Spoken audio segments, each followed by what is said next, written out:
We got to shine, shine. At the Duke Ellington School of the Arts in Washington, students pay tribute to the 4 girls killed in the racially motivated bombing 50 years ago.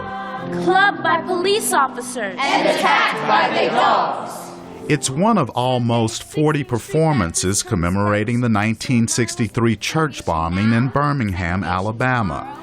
Addie Mae Collins, Denise McNair, Carol Robertson, and Cynthia Wesley were attending Sunday school at the 16th Street Church and died in the attack. Cast member Jayme Lawson says the performance tells their stories.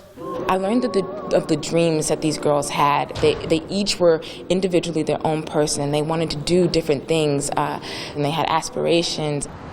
The church was a gathering place for civil rights organizers. White supremacists determined to slow the movement carried out the bombing. The tragedy emotionally shattered the Reverend Martin Luther King. Birmingham civil rights activist Jeff Drew, King's nephew, was also distraught.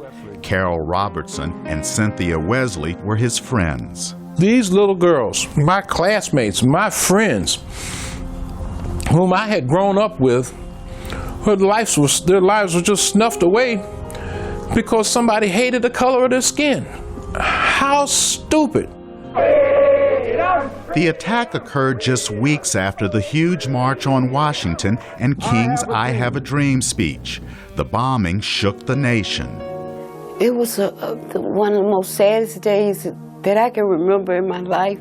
Time has not healed the wounds of Shirley Gavin Floyd, who lost her classmate Addie Mae Collins.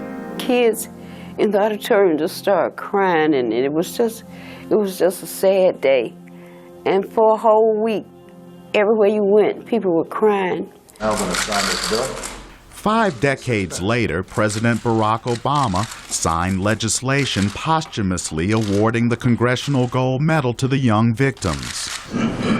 To also honor them, pieces of stained glass from the church were donated to the Smithsonian's National Museum of African American History by the children of a white Baptist minister, Norman Jimerson. Hours after the bombing, Jimerson gathered up ruins from the church as evidence. He was criticized by white colleagues for attending the funerals. Jimerson's son Randall says the artifacts are a reminder of the family's past.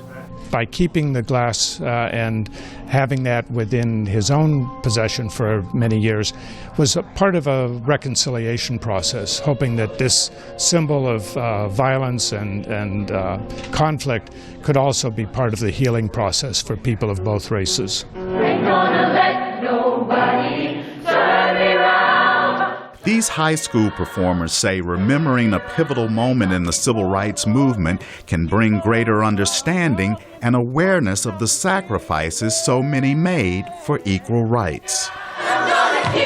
Chris Simkins, VOA News, Washington.